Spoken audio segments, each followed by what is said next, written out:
Bonjour, je suis Sean Bourdage, directeur général du comité de vie de quartier d'Offcourt. Bienvenue, venez, on va faire un tour. Nos locaux sont situés en plein cœur du quartier d'Offcourt, qui est un quartier de près de 2800 personnes qui vivent sur environ 0,1 km² dans l'arrondissement de la Chine. Bonjour, je présente Gaël Jeannot, responsable du secteur Petite Enfance.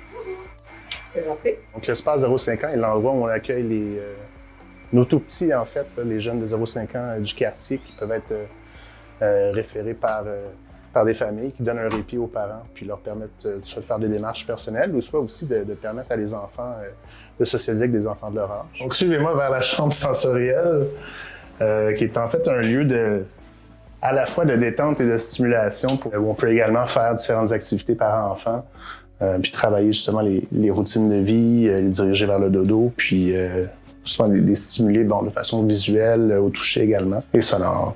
Je vous amène vers un local qu'on utilise pour notre secteur jeunesse, qui est plutôt fréquenté par les adolescents.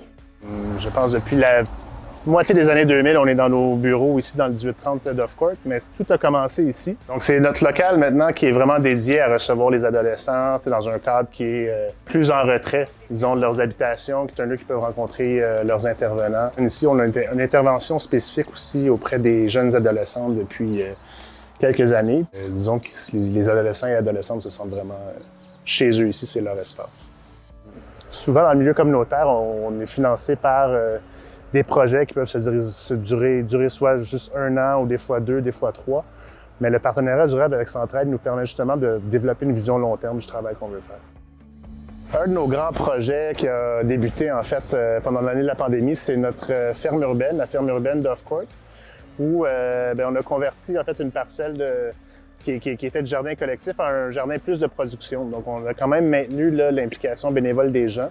Mais on a fait des investissements importants pour accroître la production. Un de nos objectifs cette année, c'est de sortir près de 10 000 de produits maraîchers de ce marché-là, puis de les vendre justement à prix abordable. Dans le quartier ici, à notre marché local, mais dans d'autres aussi points de service à travers le projet d'impact collectif financé par Centraide à la Chine. On tient un marché à l'année au Québec. Donc l'hiver, on est installé dans notre entrée de local.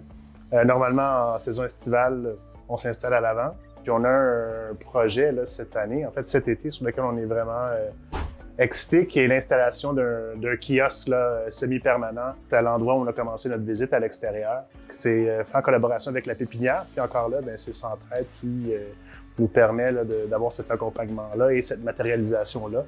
On se donne aussi le mandat d'un peu animer la vie de quartier puis de créer du lien entre des gens qui, en fait, viennent de tous les horizons puis qui n'ont pas toujours des parcours faciles. Je vous invite à continuer de nous soutenir puis à nous suivre. En fait, suivez-nous sur nos réseaux sociaux. Je pense qu'on a énormément de projets pour l'avenir puis je crois que vous serez surpris de ce qu'on peut faire dans les prochaines années.